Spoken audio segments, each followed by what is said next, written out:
Welcome back live again, ladies and gentlemen. It's the Mythicist Milwaukee show, round 2, a doubleheader today. And we welcome in a couple of absolute knuckleheads who've already thrown a curveball at us. My name is Rob Moore. I'm your host, the Deacon of Doubt. With me is Brian Edward. Say hi, Brian, before we get completely run over by our guests. Right, I know. There was a comment in there waiting to be said. I will say hello. Back to you. Thank you. Welcome, please, the hosts of the Cognitive Dissonance Podcast, Tom and Cecil. What's going on, dudes? Hey, when you said double header, do you mean double ended? Is that what you mean? I heard it was double teamed. That's what I was. That's what they were looking for. You're gonna start right in, aren't you, with the back to back? Is that your favorite position, you guys, on the podcast? Back to back. Hey, bro, you invited us. Right. So I didn't personally. No. Don't even put it on me. I did not invite you guys. What we have here, as I have told you, is a scholarly, high-minded, research and education-oriented podcast. And what we have with us now is a friggin' college room, man. It's like going back and opening a dorm room and getting hit in the head with bong smoke and a couple of knuckleheads gunning on whatever they see fit at the moment. Is that about what you guys do? Is that right? That pretty much describes our studio exactly. I guess you don't need us here. Right. I would introduce ourselves, but which one? I want to know which one of you is cognitive and which one is dissonance. It's a good question. Well, no, we only go with big and little spoon. That's how we differentiate each other. That's decided by rock, paper, scissors most nights. Seriously though, let Tom. I need to separate your voices and your names here first. So let Tom say something. Tom, tell me who you are. Tom, where you're from. What are you about? What am I about? Well, let's see. I am about sandwiches and the meats and cheeses that lie within them. This is my voice, sexy as it is. Probably turning you on right now. That's Settle subjective. down. That's a subjective. You know, if you statement. masturbate while we record, that's okay. Just keep the splushing sounds to a minimum. I'll think about baseball. Why should this show be? Why should this show be different? Cecil, your turn. It's my turn. Oh, my turn at the glory hole. Well, First of all, what kind of name is Cecil? Don't be nervous. It's 2015. What kind of name is Cecil? It turns out Cecil's a nickname. I had got it when I was in high school, and it's not my real name, but I go by it, and I actually introduced myself to my wife 17 years ago as Cecil. So I've been Cecil for a very long time, and it's almost like it's my adopted name. It's not my real name. Well, you were trying to also your first name. So you were trying to impress a woman, and a name like Cecil could have only helped. I go by Cecil. So You must have met in those internet chat rooms. Man, did that one busted? Thanks, man. This didn't work. Crickets. He said 17 years ago, the internet chat rooms weren't a thing. Right? Crickets. Okay. No, I'm a newcomer. I listened to your idiocy today on the way up here, but you guys have a pretty popular podcast. And you call is it the Glory Hole? Is that your studio? Is that what the Glory Hole is? Yeah, so it's interesting. We had a listener many years ago send us a voicemail, and the voicemail said it was just a little jingle. It was a silly little jingle, and it just sang, "Who's that guy on the other side of the glory hole? It's Jesus." And we thought it was funny enough to put in between some of the segments that we do on our show, and we got a couple letters, and one of them said, "Hey, it's really funny when we listen to Rush Limbaugh. People say ditto at the end. They'll say ditto, and it means, hey, what that other guy said. I love your show, etc. Like, I love your show, what that other guy said." And there's a couple other podcasters that have sort of catchphrases that mean that, which is, hey, I really love your show. And it's sort of a shorthand. Yes. And this person said, "You guys should use glory hole." And we kind of laughed it off, ha ha ha. Right. And then it sort of became a thing. And now it's kind of a bigger thing than we had imagined. Here's the thing. I never thought there'd be anything sizable in the glory hole. But right. I was just going to say, what do you guys do with a big glory hole? Right? That can't work. There you go. I mean, you had to know it was going there. It's going right through the glory hole. Yeah. Now, how do you see? Are you? Yeah, here it is. I often find myself reviewing that moment in our lives and thinking that's when everything turned south. That's it. I thought it was short for glory hallelujah. And you're just making fun of that, but I'm totally wrong. It turns out that a lot of people that listen to our show will send in now clips for the middle of our show for in between segments, and they will do things like that. They'll do a song that sounds like that. They'll glory, hallelujah, and they'll play a little bit of music. And we have dozens of these that people send in. They love to participate, and it's great. It's a great community. The nice thing is we barely have to do it. At this point, our listeners will almost record the whole show for us. Cecil edits it all together. and I just show up for the paycheck, and that's it. I hear that's what goes on anyway. But it's not terribly far off. Pretty much the whole thing. Nice. So how did you get? He gets 60% of the work. I take 60% of the money, so it's fine. It works out. Right. Well, at least you got money coming in, man. It's how many listeners do you have? What's the brag on your numbers here? I don't know. I don't know exactly how many. It's hard to get on, real. don't lie. I don't know how Stats many. on the website said anywhere from 5 to 1 million. It's about that. It's between that number, I think. No, it is honestly very difficult because now with podcasting, we use Libsyn. They have a service. They give you some metrics on there, but there's other ways to find the show. And I'm not really convinced that the metrics from there are terribly reliable on a one-to-one listener basis. So I don't know. I know we have a few. Yeah, they seem to really like the show. Let's just say the people have downloaded the show over 6 million times. Nice. So that's solid. Yeah. So yeah. So however many listeners that is, 6 million. I'm going to call it 6 million. Let's call it 6 million. That's outside of the range. You're going to need to change your website. But how do you guys? I haven't updated it in a while. Someone get on that. How do you guys get from I think ex-Christian or ex-conspiracy theorist Cecil? And I'm not sure about you, Tom, but how do you get from there to now atheist activist with a Patreon of over 1,000, a heck of a load of PayPals and feedback? It's an interesting path. It really came out of the show. Its genesis is in Tom and my friendship. So Tom and I became friends many years ago. We went to junior college together, and before we both went off to university, and we met there, and we became very close. Yeah, we both have undergraduate degrees. We're amazing. Amazing. I'm gonna spin that. Yeah. So, but yeah, before we both sort of scattered off to where we were going, we met and we became friends and we started talking. And Tom, has always been a rational person, but I wasn't. I was, when I first met, I think I was a religious person, and I also believed in some conspiracy things and such. And I think it was our conversations that sort of broke me out of that, and I eventually stopped believing, and I also stopped believing in sort of nonsense, and I became a more skeptical person. I also think that there have been some podcasts too that sort of influenced me. Skeptic's Guide to the Universe was one that really heavily influenced me to stop believing in garbage and really sort of put me on the path of being a skeptic. Skeptic's Guide to the Universe was the first podcast that introduced me to the idea that, hey, anybody can do this. Yeah. They're beginning. They're opening shows. If you go back and listen to their first 25 episodes, they're garbage. Like the sound quality is terrible. It's like what we're doing every day. Yeah, it's great. Yeah. It really sets the footing. Yeah. So did you guys have a lot of detractors? Are you the podcast Rudy? No, coach, I can do it, and you made it happen. Somebody's screaming at you all the time. Get back to work. Yeah. Every time we record a show, somebody dumps a giant thing of Gatorade over the top of us. Fucking mess, I'll tell you. That's just to get us out the door. Right? Yeah. That's lube. Yeah. It's not Gatorade. It's doorway lube. How does lube come out of one of those big tubs, man? Come on. Enormous shoehorn. I tell you, it comes out slowly. Yeah. Somebody's got to hold it up. Like honey. Yeah. Oh, God. You don't want to watch the slow-mo of that. It'll take all day. So, Tom, are you both Chicago guys, first of all? Are you from the...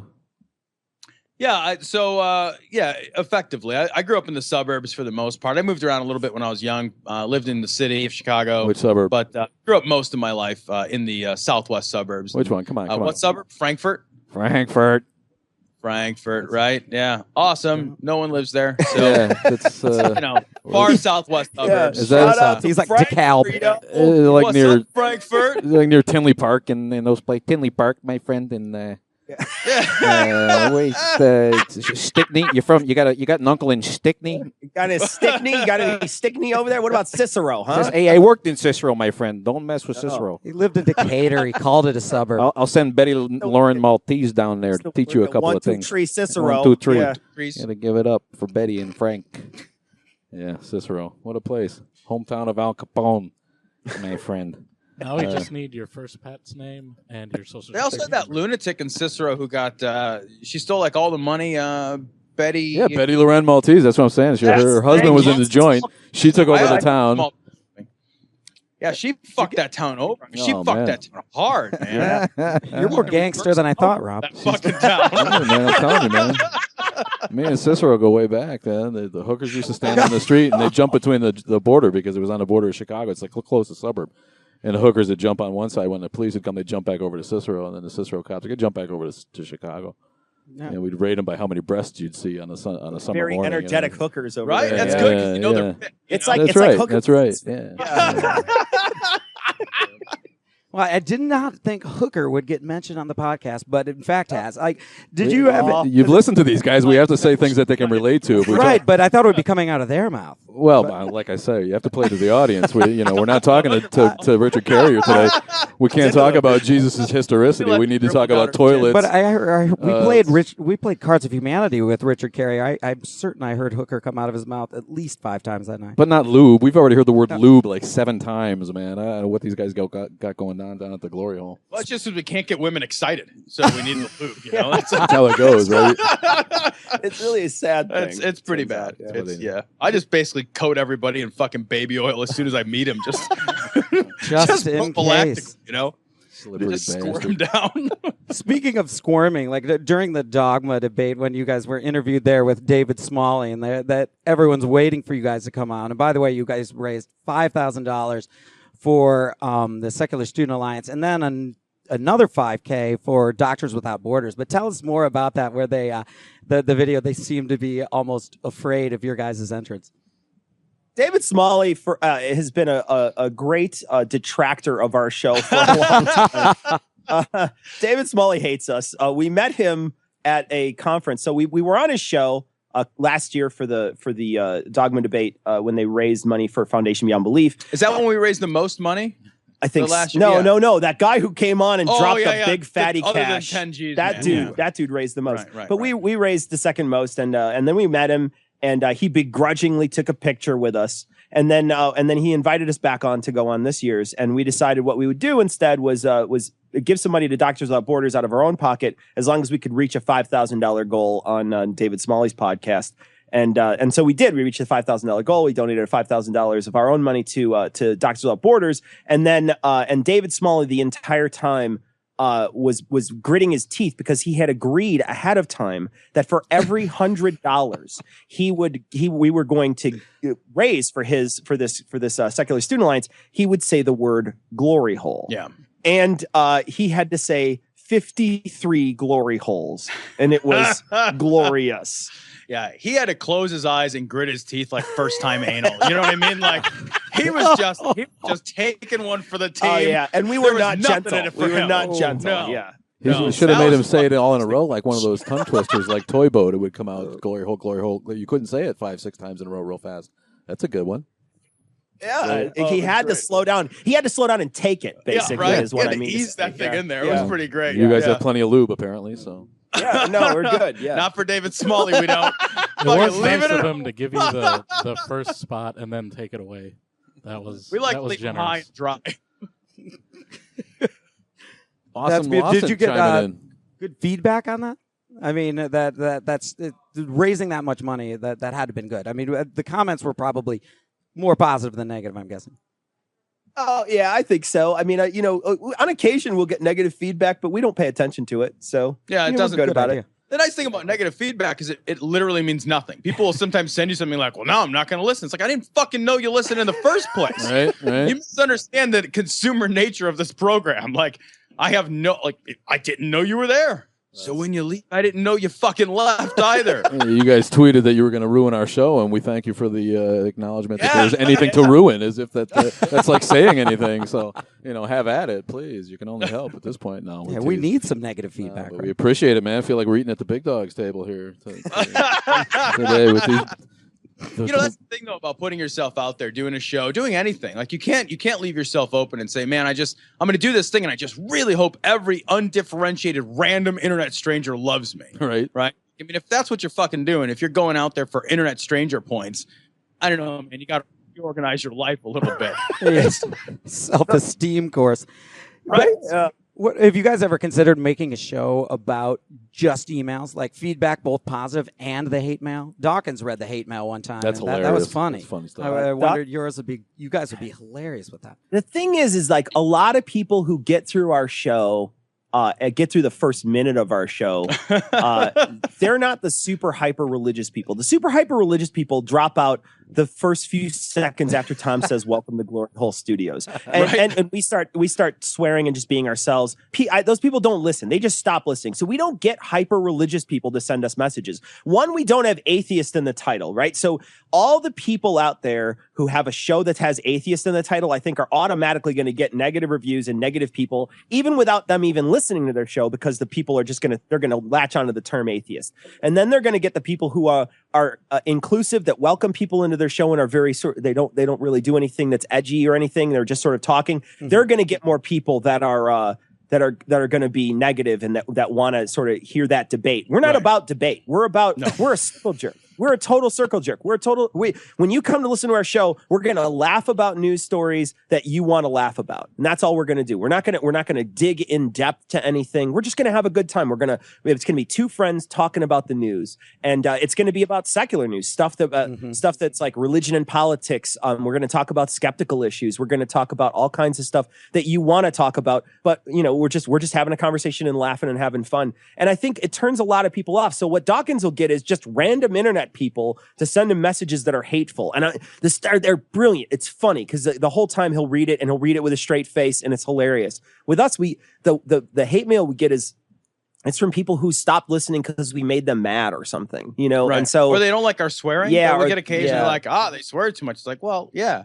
That's a staple of the actual show. It'd be like saying, like, this spaghetti has noodles. Like, it's fucking in the recipe, motherfucker.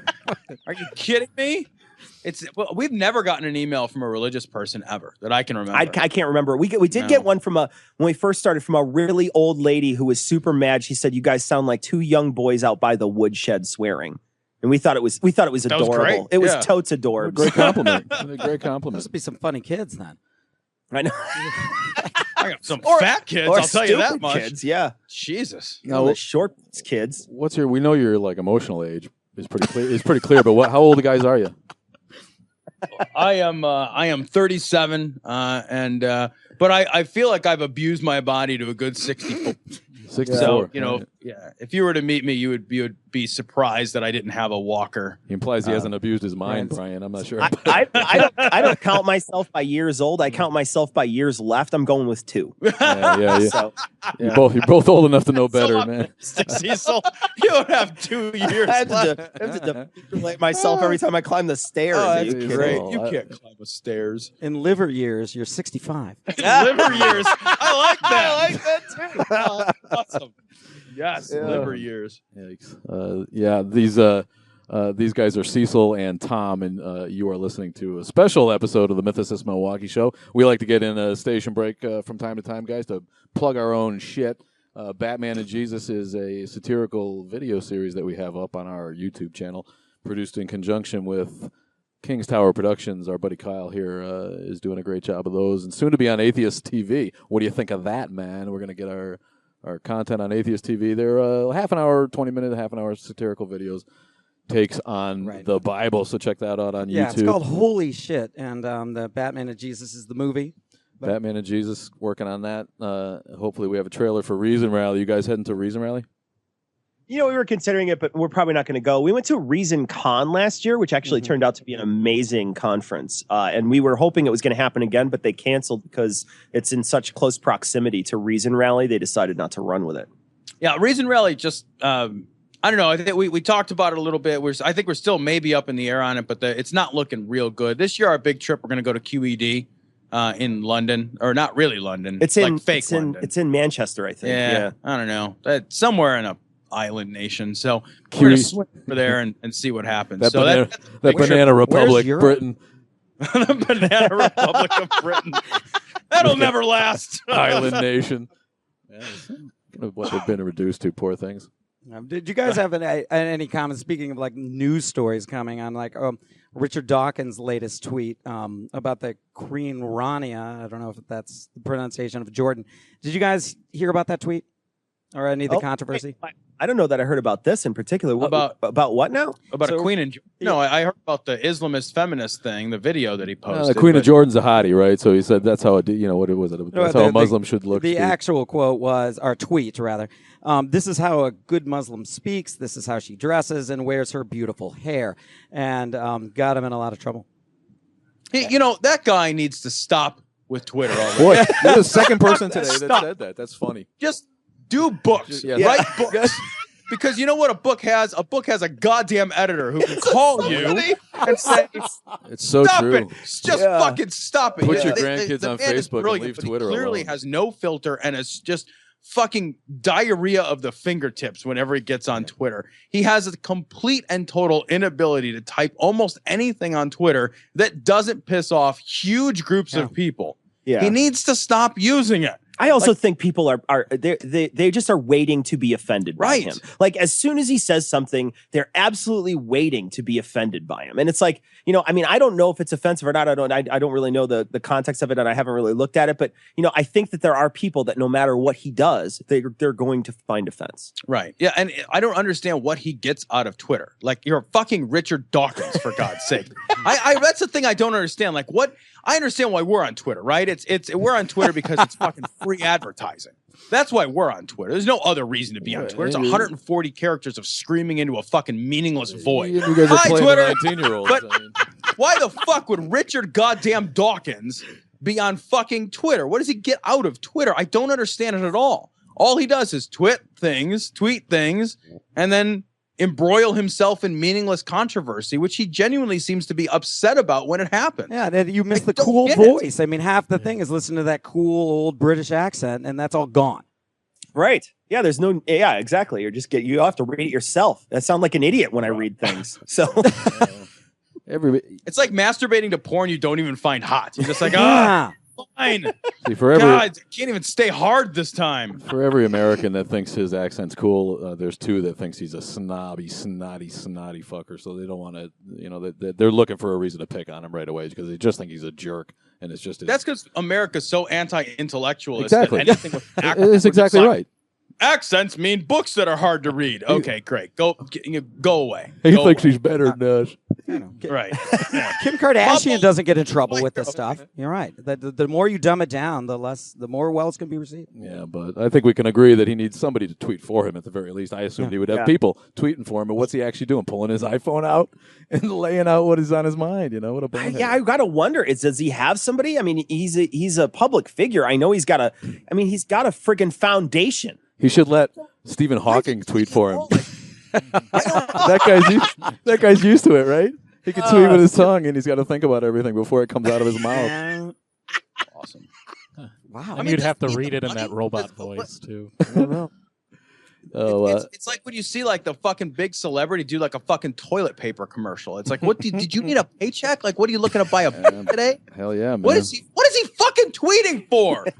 He's got dozens of books. He can't be hurting for money. What the fuck? You can't get a speaking engagement. Instead, you're going to tweet weird shit? Because of the Twitter, he can't get a speaking engagement. Right, exactly. Well, maybe he's taking a page from Donald Trump, who is doing weird things at like 3 a.m, tweeting back at people. And you're thinking you're a presidential candidate. Obama doesn't do that. Like, oof. He's like the rest of us. He wants to stay young and hip. He's 70. He wants to think he's 35. These idiots are 37. They're acting like they're 20. Everybody's the same way. I can't imagine that Richard Dawkins wakes up and thinks, I want to stay young and hip. That man couldn't fucking spell young and hip. He's an evolutionary biologist. He wasn't fucking young or hip when he was young. You're a scientist. That's cool, but you're never going to be cool. Like, get off the fucking Twitter, write a book, impress people by what you have to say, and stop. Just stop already. So he was never in a boy band? Is that what you're saying? That would be awesome. Dawkins in guy liner. Skinny jeans. So would you say your podcast is more about ripping news stories than anything else? I've only listened to 1.5, I think. I always thought it was mystery science theater for atheism. Or is it atheism and a little bit more than just seems like maybe it's just sort of left leaning, bash the craziness out there. Yeah, so when I pick stories for the show, we do pick stories that all have common themes. Like we don't just do like weird news. The stories that we pick are either atheist in nature, so they'll address some religious nutbaggery. They'll be skeptical, so we'll talk about chiropractic or some other nonsense that doesn't work. We'll talk about politics because politicians are unintentionally hilarious all the time, and to ignore Sarah Palin would be a crime against humanity. So those are typically the three subjects that our show will cover and go through. But I would say that 80% of it or so is religious oriented, and the other 20% is just a smattering of politics or skeptical news. Because skeptical news you can't do a whole show for. Usually, there's just not that much shit that comes out. We always want to cover stories. We don't cover, hey, the most recent article in Nature. Like, that's not going to be hilarious. Oh, come on, man! You missed 15 new species by the time this podcast started. I wouldn't say I missed them. Nice little office space there. Killed it. I wouldn't say I'm missing it. Well, thank God for Sarah Palin, though. It's nothing like low-hanging fruit, man. I mean, you guys beat the shit out of her in that. The low-hanging fruit's the most delicious fruit. Yeah. Sarah Palin is a delight. I would love it if Sarah Palin would agree to be my best friend. If she would just walk with me everywhere on a leash, that would be amazing. You'd ruin it because you'd try to have sex with her. Don't lie, man. You'd ruin it. I'm not sure that would ruin it. I would love to have Sarah Palin with me at all times because she's just going to write shit on her hand and say crazy, rhymey bullshit, and she's going to be amazing. I love her, and she should be my best friend. What about a month later and you find out it was Tina Fey all along? Are you pissed? Is she on a leash following me around? I'm still good in this scenario. Still good with that, right? All right. When's Glory Holapalooza? Are we having a Glory Hole I don't know. We weren't invited. What I don't know. is that? I'm afraid to ask. I don't know. These guys, just figuring out what they got going on. We don't have a Glory Hole Palooza, but I mean, we can start one, I guess. I'm a little nervous to see who shows up, but I'm not going to lie. I'm also intrigued. Surprise is half the fun. Speaking of surprise, we decided to chase down Ken Ham, who is up here at the Baptist Church pitching his Noah's Ark looking for funding, and 6 of us were crazy enough to go there. We almost got kicked out of there, but not quite. What do you make of a Ken Ham? Well, I just heard that Kentucky approved the $18 million in tax credits for his Ark situation, which I thought was complete horse shit. I mean, the man doesn't. There's no intellectual honesty with the guy at all. He's clearly suffering from a massive case of cognitive dissonance. When you listen to him speak, he's like, look, these things have to be true because if they weren't true, they would be patently absurd. And you're like, yeah, I mean, you're almost there, buddy. Yeah, you're close. You're like one step away. Right. Yeah. That guy is dancing on the edge all the time. Part of me thinks that all of his all of his bombastic attempts to do sort of big gestures are all just a desperate attempt to stay on the other side of the line, because I do think he's right there on the void. He says things all the time that seem to flirt with the danger of realization. So is he a charlatan then, who's bilking people, or is he someone who's come to this and you think he's just getting to the point where he can't stop anymore, but he really did believe it at one point? Pot committed, exactly. Yeah, I don't think he's a charlatan. Do you, Cecil? It's hard to say. I don't think so. I mean, I think he does believe it. I mean, when I watched him debate Nye, he looked sincere. Yeah. I think he's sincere, but I think he's scared. I really do get a feeling from him, especially from a lot of the things we cover on this show, that he said that he, part of him that maybe he refuses to even recognize, but when he says things, you get this real sense that man, he is right on the edge of not believing anymore. And maybe he has no idea he's flirting that close to the danger zone. But he really does say things and then he'll follow up with saying, like, look, these things have to be true. Otherwise, this would all be absurd. And you're like, yeah, you just got to go that next step. It's all absurd. It's all silly bullshit, you know? Yeah, it could be like the guy's just worried about that way of life is going away. I mean, if you were a big horse and buggy guy, you might have been really pissed at Ford. Right. Yeah, exactly, right? Well, taking your livelihood away. So you said you guys almost got kicked out of the ham and cheese special or whatever he did. What's the deal there? Why'd you almost get kicked out? Well, I kept talking to people. I mean, we were really nice, but eventually they started asking the question I didn't expect was, where do you go to church? And I didn't have a quick answer for that one. So at that point, the Scarlet A for atheists. I think it was cast upon me. But I did chase down Ken Ham, who didn't take questions, and was able to get out 5 of my own in a line. And the guy behind me with his 14-year-old boy was telling him not to listen to mine and Ken's conversation when I was asking about Job and other weird things in the Bible. Well, what'd you ask him? Why God gave 10 new kids to Job instead of replacing the original 10? Like I said, that's kind of mean. Well, was the answer no takesies backsies? Is that? I guess dead is dead, right? But he just said we can't question the Lord. The Lord has His ways. That's prophecy, and I couldn't get too crazy with him because he would have seen right through me and kicked me out. But I asked him which of the creation stories in the Bible was true, first one or the second one. Which one? He said no, they're both true, and he had a complete ready to go script. Both true.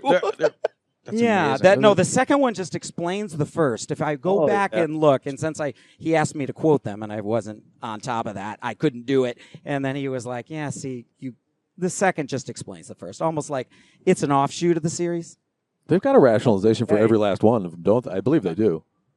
So it's a prequel sequel sort of situation, right? It's more of a after you take acid, you can see it from this perspective. Yeah, this is how it's explained. Right, it's like Smallville to Superman. You get a different look at it. Right. So you almost got. So they figured out that you didn't attend a church, that you were a giant fucking poser liar. Right. What happened then? Who figured it out? Just the organizers? I mean, we sat in. We sat in initially. No, nobody knew. But when I was really chasing down Ken Ham, plus I was asking everybody else questions of why inconsistencies, why God seems more like Paulie in The Sopranos than some loving God when He's flooding the earth and doing stuff. They didn't have good answers for this. Ask for nobody. So eventually, I got my questions, but then it would have been rude at that point. I would have been an asshole if I didn't leave. So, did you guys grow up? I'm curious. Did you guys grow up in a religious family or a religious household? Or I love to tell this story. I feel like the people around me are they could write it for me because I talk about it all the time. Because I'm blown away at the fundamentalism in this country. I grew up a Protestant, like most people in the country. These people around the cities tend to think that the whole world's Catholic, and it's just not true. Most of the country has always been Protestant. And people don't even know what that means anymore. They say, I'm not a Catholic, I'm a Christian, because they're an evangelical, and that's been lost. But I grew up in mainline Protestant denominations in the East Coast, Congregationalists, Methodists, First Baptists from the North, and none of this was ever discussed as literalism. We grew up very, very open Sunday school to discussing theology in terms of metaphor, and nobody ever taught me that Genesis was literal, ever. There was different meaning, different interpretations of what that metaphor meant. And the whole Jesus thing was just kind of taken lightly.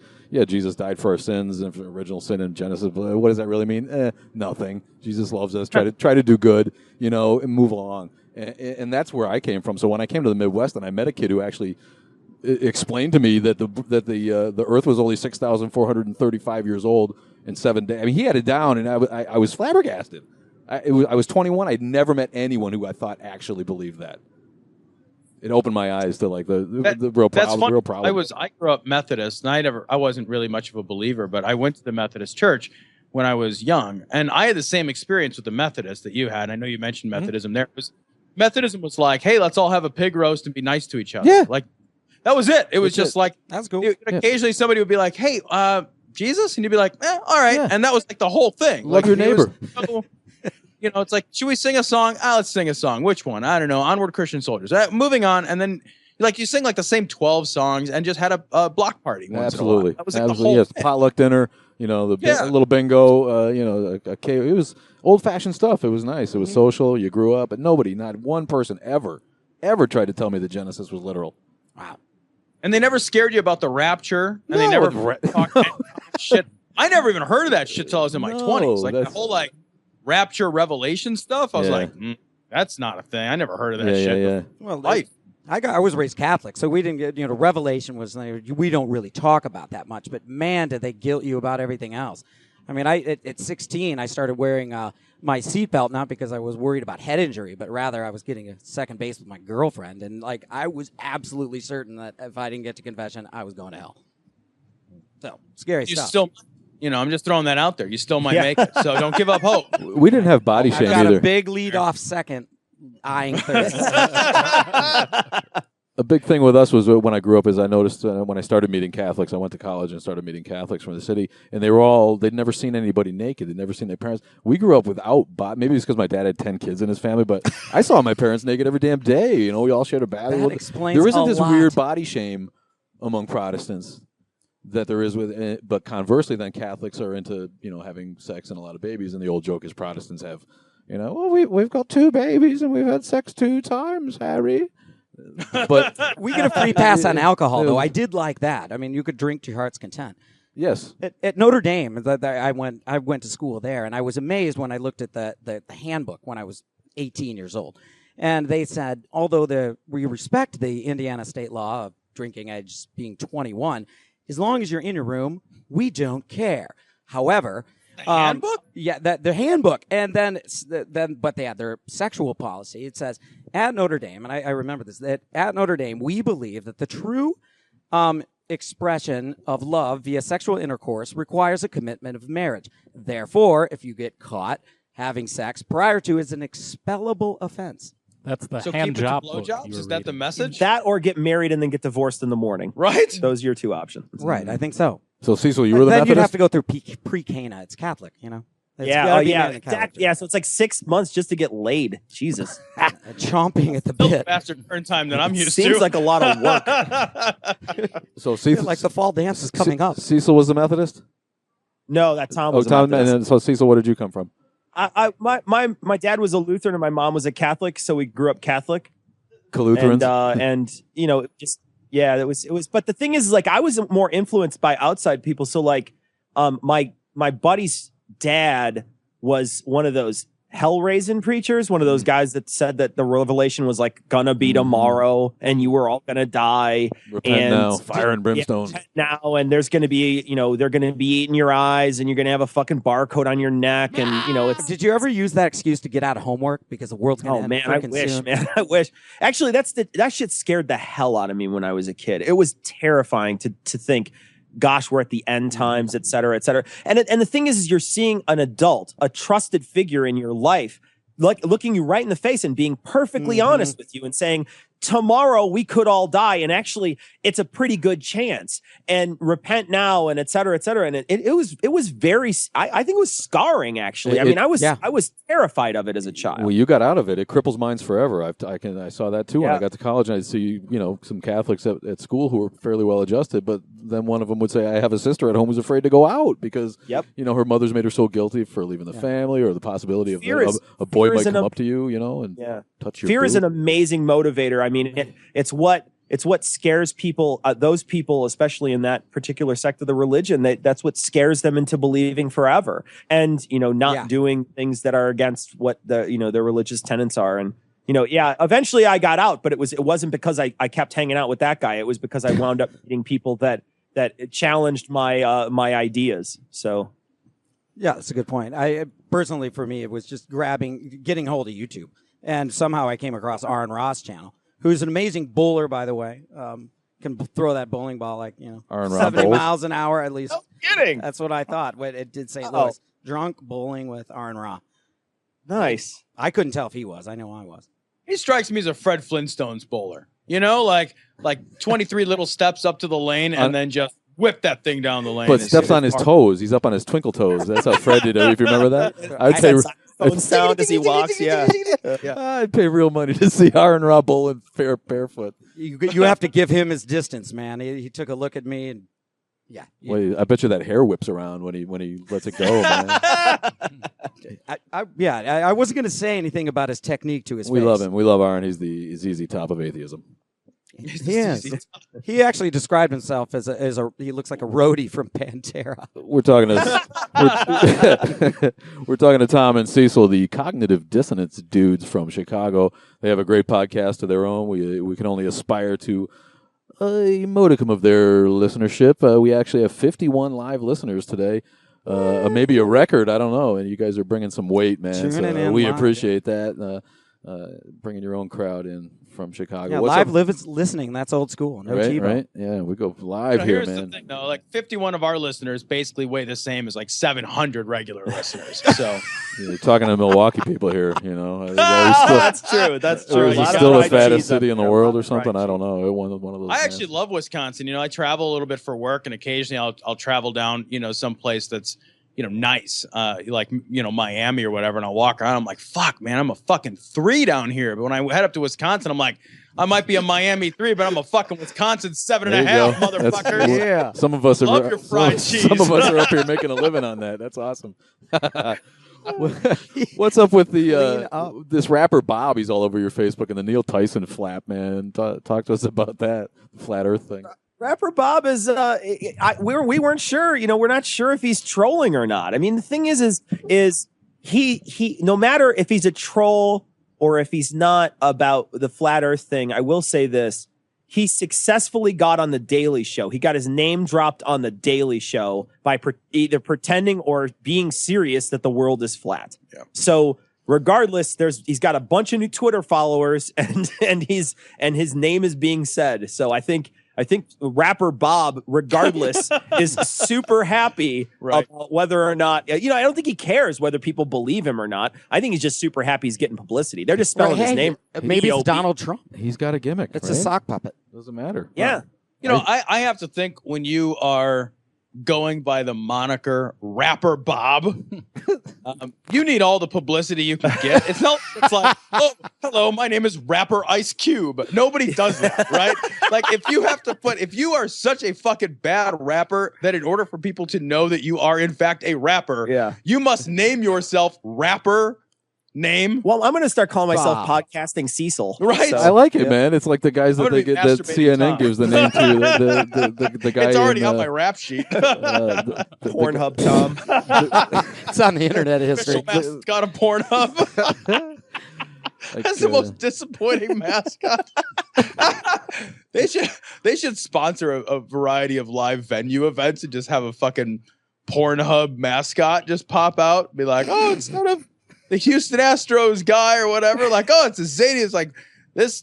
It's the minor it's the- league game is sponsored by But- Pornhub. but- And the announcer's just feeling real weird about it. It's the Pornhub cock and balls. Pornhub pervy The jumps out of halftime a. shows by Guar. And he uses the mini tramp, does some slam dunks at the. That almost happened with Brent Musburger. That, you know, when Notre Dame lost to Bama, and he went off on how hot the quarterback's girlfriend was. You know, it's like, boys, if you fathers take your kids in the backyard and start throwing the ball, you can get a girl like that. Remember when Joe Namath? Herb Street was freaking out. He's like, "Oh my God, this guy's like 72 and he's going insane." Who remembers He took when, his Viagra when Joe Namath His tried to heart medicine. when Joe Namath tried to make out with the chick? Remember that one? He was all drunk and he tried to make out with the chick. Susie Colbert. Yeah, Susie. But at least Joe Namath I want to is kiss cool. you. I want to kiss you now. I remember well, maybe he's that. not cool in shit. his drunk. I remember that. Yeah, when fucking Namath was like, I want to kiss you. You're pretty. That was awesome. Whoa. I didn't hear that. You are listening to the Mythicist Milwaukee show. We have devolved into giggling and silliness, as is to be expected, because we're talking to our potty-mouthed, toilet humor, Scholars. loving, non-scholarly Chicago boobs who do a podcast called Cognitive Dissonance, and they are Tom and Cecil. We thank them for joining us. They have already boosted our listenership, which only says one thing, Brian. We've been, playing to too high of a common denominator. Yeah, it could be. Yeah, but hey, these guys are scholars. I heard college and junior college. Uni. That's One of them two said colleges. uni. 4 colleges if you multiply That's it both out. the I think. colleges. That's the colleges. Yeah. Right. Down at Right. down at Glory Hole U. Heck yeah. And they might have some credits to spare, though. Maybe like 123, not 120. How long have you guys been doing this? I spend all my credits at Glory Hole U. I don't have any extra to We're a spread team. around. You I know? put everything in the coin slot I can put in the coin slot. You know what I mean? You guys. How long have we been doing this? We've been doing this about 8 years. We had a prior show, which was terrible, more terrible, I should say, called Everyone's a Critic. And that was a movie review podcast. And then we would start off before the movie reviews and we talk about whatever caught our fancy, which eventually evolved into news stories revolving around subjects we're interested in, which is kind of how Cognitive Dissonance was born when both those shows, the news stories became an hour, and then the stupid movie reviews were another hour, and the shows were untenably long. We split them into 2 shows, and we figured the movie reviews would take off. And once they were segregated from, what we thought was kind of the garbage end of the program, nobody listened to the movie reviews ever again. They were terrible. And Cognitive Dissonance did much, much better, actually, once it was freed from the sinking stink weight of everyone's critic. The cement shoes. Goddamn pig. Yeah. Did it suck doing movie reviews? It makes you hate movies. It turns out we didn't think it would. We started out with no real organizing feature, and then we decided we'd do movies, and then we didn't know what kind of movies to do because Tom and I, neither of us wanted to go to the movies to see movies. So we decided, well, maybe we'll find a list, like one of those best ever lists. And so we chose IMDb's top 100 list, and we worked our way down. I don't know how many movies we got through, maybe 60 or 70 of the movies. Solid. And a lot of the thing is like, people will talk about the greatest movies of all time, and there are some very good movies on there, but there's also some movies that we just missed. We just didn't get. We watched Taxi Driver and we didn't get it. We watched it and we didn't think it was very interesting or fun. And it's not to say it's not a great movie and like one of the greatest movies of all time. It's just a movie that missed us, and like Citizen Kane missed us. So like you'd see these movies and then they felt like work too. So you'd have to watch it. And you'd always put it off, and then you'd watch it the night before, and then you'd sort of be mad about it, and then you'd rate it poorly. It just wasn't fun. And then eventually watching movies became a chore. And to be honest, I just started getting back into movies, and we haven't done that show in about 5 years. So that'll tell you. I mean, I just started watching movies again. So I almost never watch a movie anymore. Yeah. Almost never will I put on a movie. I think I can, at this point, 5 years after the fact, I can put it on and just watch it. Yeah. Whereas before, because when you begin trying to create for yourself a critical eye and train your mind to think about things in a different way, you start looking at things very, very differently. And we had no training in film whatsoever. My background is English literature, so I would come at everything from a standpoint of narrative, which is a terrible way to look at movies because they're a totally different structure. It was just a disaster buckle. It really was just a disaster buckle. It was really not fucking good. Tragedy, a goddamn train wreck. Yeah. So we did it. Did you pull an Alanis Morissette and like buy all those things up so they can't be listened to ever again? Like her gospel music? No, they're available there. You go to our website. Everyone's a Critic is a tab on there, and you can download all of the old ones. They're just as embarrassing as when we put them up. Yeah, so. It's pretty much like fucking high school glamour shot photos. Yeah, exactly. You know what I mean? It's like the mullet of podcasts. Right. Yeah, you look at it, you fucking have blonde hair for no reason. You're just like, what the? It's fucking soap opera lensed. You're just like, this is a fucking shame. So it wasn't really that you were going to the movie theater to review like new movies. You were just picking stuff and throwing reviews out there. Like Citizen Kane, that was made in like what the 30s. That was a new movie to you, Rob. Yeah. No, in fact, it didn't escape me. Yeah, we didn't watch any of it. The thing is like it was all the top 100 movies of all time. So some of them were long ago, some of them were soon. It just depended on where they sat on the list. So right. The problem with going to the movies and watching stuff that's super current is that is fucking expensive.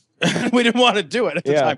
I had a brand new baby, and it's just adding in the time commitment of a new podcast, plus like, let me go to the movies and we're going to watch this stupid fucking thing and you got to stay home and watch the baby or we got to get a sitter. Like that was a fucking hard sell. It was a hard sell already, the time away. So it just wasn't feasible. So the organizing feature was the IMDb but then eventually our listeners, we gave that up and we just opened it up to the listeners. Open up to listeners and they would be like, you pick stuff off of like Netflix and stuff. And so it turned out okay, but still wasn't pleasant to watch the movies. Yeah, we had a High School Musical and I mean, what fucking Fireproof. You guys have really reached your zenith, when you're ripping on Sarah Palin and her support for Trump. It's just beautiful how you can just like make the right wing sound ridiculous. Do you guys do it with like the extreme left? I know like Faisal Al-Muhtar is talking about greenwalding. He's trying to pull a Rick Santorum on this and is defining Glenn Greenwald and greenwalding as misrepresenting an intelligent person's superior argument on social media in the form of a poorly written essay, in the name of journalism. Like, I mean, have you seen any of that where the left rip on gets ultra liberals too? First, I think what you got to say is greenwalding is like the pre-cum that comes out when you about masturbating to child porn or something. That's what you've got to do. That's what you got. If you're going to do it the Santorum route, you've got to make it something despicable. that you could then put it as. I mean, if that's what you're trying to do, right. it's a bad way to try to mimic Dan Savage, who did a great job wasn't it? of turning Santorum into a word that is absolutely horrifying. True. And it's brilliant, and we just talked about it on the latest show. It's one of the greatest tricks anybody's ever done. It's tricked Google into turning a politician into the fucking leavings of a sex act. Into an Urban Dictionary term. It's fantastic. No, it is. Well, really then maybe you should. And I think he opened it up. It wasn't Dan Savage that came up with that. I think that he voted on all the listeners. Maybe you guys could put it out there to your audience. Yeah. Give us a greenwalding definition other than that thing that came out of my mouth. Yeah. You know, the problem I have though is that the right and the left are very different animals in a lot of regards, and the left isn't better; they're just very different. So on the right, their lunatics are their celebrities, right? Yeah, their lunatics are their biggest names. You know, like Sarah Palin is a huge name on the right. Ted Nugent. Yeah. I mean, you get these crazy fucking celebrities on the right that lead these masses of credulous dipshits. And the left just doesn't have the same. I mean, Greenwald is not a real celebrity the same way that Palin is a celebrity. Palin's a household name. There's never going to be a Saturday Night Live episode with Glenn Greenwald, right? Like that's just never going to happen. Yeah, they're never going to make fun of him. Yeah, right. Yeah, they had a hard time even making fun of Ira Glass, for Christ's sakes. You know, when Fred whatever his name is was going to try to do an impersonation, and they turned him down. They said, you know what, we just don't know that we would know who enough people would know who Ira Glass is. So you're never going to get, like you say, you're never going to get those people to be household names. They're just not going to. Pretty good analysis. I mean, tell me the name of that junior college again. It was called College is Expensive Junior College. And it turns out you get your diploma from wherever you graduate from, not where you start from. Yeah. So that was it's called I Have No Student Loans University. Yeah. So you can get fries with that degree, right? Right? Supersize it to a bachelor's. Yeah, no, that was good analysis. I like it. You're right. That the celebrity factor. I never really took that into point. Yeah. So keep doing what you're doing. I enjoy the heck out of that. I did not think that you could take 20 minutes and make it into that. That was awesome. She just writes her own stuff though. She's amazing. I mean, she really is. And we weren't sure, we're not sure whether or not she's just playing a character or not, but it doesn't matter. It's all fun. She's just so goofy. And she didn't seem practiced on that. Like it wasn't rolling off the tongue. Like Ken Ham's stuff is memorized. Everything that he said, he didn't miss a syllable, where she seemed like, I don't know where I'm at. Yeah, I can just wing it. She totally does. Yeah. It's amazing because she seems to think she's an orator. So she seems to think that she is the type of person who can just show up and ad-lib her way through something. And then she does it in that accent. I really do believe that she thinks she has that level of oratory skill. And then you see her show up at one of these rallies or whatever, and she's got no idea what she's going to say next. I think she's surprised by the sound of her own voice. I think she jumps like a dog with a firecracker whenever she hears fucking vomitous bullshit spew from her face hole, and it's amazing. Well, wouldn't you? If you had that accent, wouldn't it scare you? I mean, that accent makes the Chicago accent seem like an educated one. It's horrible. Absolutely. That nasal Dakota. I kind of like it. Oh, yuck. And believe me, I'm in line. I'm one of the ones who thinks she's a beauty, but everything else she's got going on is absolutely subpar, man. She's simply one of the subhumans that we're fighting against out here. Subhumans. Oh, boy.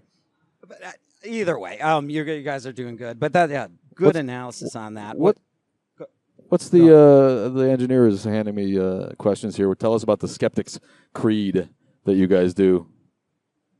So in my off hours, I'm an amateur poet, so I do some writing and some reading across the city and play at getting published occasionally. The Skeptic's Creed was a piece that I wrote for a competition many years back, and we just thought it would be a good piece to end the show with, and so I recorded it and we threw it at the end of the show, and it just kind of stuck, and it's, for whatever reason, it's resonated with some people. Some other people fucking hate it. Yeah, some people hate it. Some people like it. So they'll send us messages like, hey, I turn off the show before the Skeptic's Creed. I hate your mom. And you're like, great. All right. I don't know why you say that. Well, it sounds like conspiracy theory stuff because you throw in everything in there and then end with doubt even this. So you've heard, I haven't even heard it. You heard it, Brian? Yeah, Can you recite it? it's free verse. Look, this guy's well practiced Can for you his own recite it? show here. Jeez, wow, this guy does the hard research. You've Way to go, listened. buddy. Hey, man, Yeah, I'm just like you guys, man. I went to the website. I'm just sitting here myself Hey, talk, wake that man. Not guy up, anybody guys. else. Wake him up. Wake him up. Right. I mean, it linked to RedTube. I don't know why, but I did read the website. It was, it's good. But can you recite it? What, the Skeptic's Creed? The I Septic? recited the No, last the few words. Skeptic's Creed. Doubt even this. There's a lot of words in there. Big ones. It's actually made of words. It turns I out. can Yeah. They do that with writing now. It's They do. they start with words. It's like a cake, but with words. Yeah. Got to use. Big words. Brian actually knows like the Septic paucity Creed. and It's a different one. vicissitudes, stuff like that. All right, we've got a guest here. Awesome Lawson's going to give it a shot here. Well, Si- I'm not going to silence. do the whole thing. Silence, do it. I'm the No. fan of your show You've here, already but promised. Let's yeah, hear it. the credulity is not a virtue. You're on the spot. Yeah, I'm good. I'm not going to do the whole thing, but I'll say I've heard it quite a few All right. times when I didn't stop the show in time Ah. to cut it off. But sometimes you're just busy doing other things. Your hands aren't free. You can't hit stop right away. Let's hear. Often have the problem. Let's hear what you know. I already gave you the beginning there with the credulity is not a virtue. Credulity. Oh, credulity is not a virtue. that's, For me, it's listening. Cookie cutter. Listening is- Fortune cookie cutter, yeah. Listening is not one of my virtues. I don't know about the other thing. There's something in there about, like, I don't know, the conspiracy theory words, research, whatever they are. Giant worms. That's my favorite part because you hit it on a high note too with giant worms. That's It helps. Giant worm. It helps if The you government straight- moved Katrina into New Orleans. So listen, man, you guys, I know you probably, I don't know if you have a car or not, but we're only like 90 miles away, man. You can come up here and join in the debate series that we got going on and do a podcast from here and have plenty of material, man. When you're going to come and Plenty of He's fried totally when you're hitting gonna on come you, vi- man. when He you're gonna is come so visit us. hitting on you. Hey, man, as long as you put a glory hole in your studio, we'll be up there, okay? If you hole it, they will come. I mean, would a blindfold work if we can't get that? a blindfold is fucking requisite. It's a mandatory. Well, we have a regular size glory hole though. There's not a small one for you, so Oh, that's all right. We'll that's both use it. Yeah, we can share. You double team that glory hole, man. That's We call rough. that the snuggler. That's Yeah. all right. That's rough trade, man. What mommy issue? Babylon bullshit. Hypno Babylon. Hypno Babylon. See, they're double doubting that I know trouble, this. pseudo, quasi, alternative, actu, punctuating, pressurized, stereogram, pyramidal, free energy, healing. This is like when I listen to a song on the radio and then I actually read the words. I was hearing different things. Like I thought Jimi Hendrix was gay forever because the stand right there. Well, I kissed this guy. Yeah, kiss Like, this guy. I'm not good I at don't this. feel but bad. I don't have it fucking memorized either. That's why I wrote it down. It just seemed like the thing to do. So. Bigfoot, Yeti, aliens, churches, mosques, synagogues. Hey, that sort of makes sense. Jason says it's okay. I'll check it out. No, it's good. That'd So be we fun. are getting close to the end of the hour. Just got so a couple of minutes right, left. you're and, going to have to finish finish. eventually. There's got to be some I've cleanup already finished time. twice. Yeah, I didn't even know. period right now. I was done before you had your socks off. That'll be Brian's victory for the week, then, man. That's good stuff.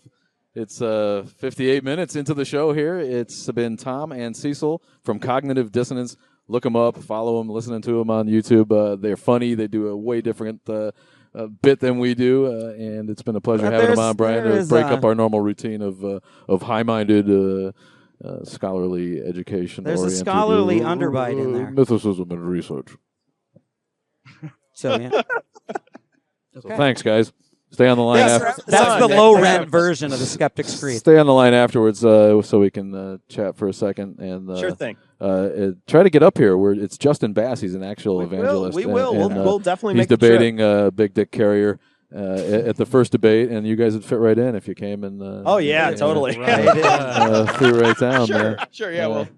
Yeah. Fantastic. Join us again February 7th, a week from today at the normal time, 2 o'clock, for Atheist Nerd Girl Alyssa is her That's name. right. She is a bit of a Twitter personality, and looking forward to seeing what she's got to say. Atheist Nerd Girl, February 7th at 2 o'clock in the afternoon on a Sunday, the Mythicist Milwaukee show. Thanks again to Tom and Cecil. Say goodbye, you knuckleheads, and thanks again. We'll Goodbye, see you you later. knuckleheads. Bye. Thanks, guys. Hey, thanks, guys. Signing off. We'll see you next Brian's week. bit. Woo. Bye-bye. All right, here we go. Quiet on the set. The engineers are yelling at us. 10 seconds. Here we go. Hang on. Shut your whore mouths.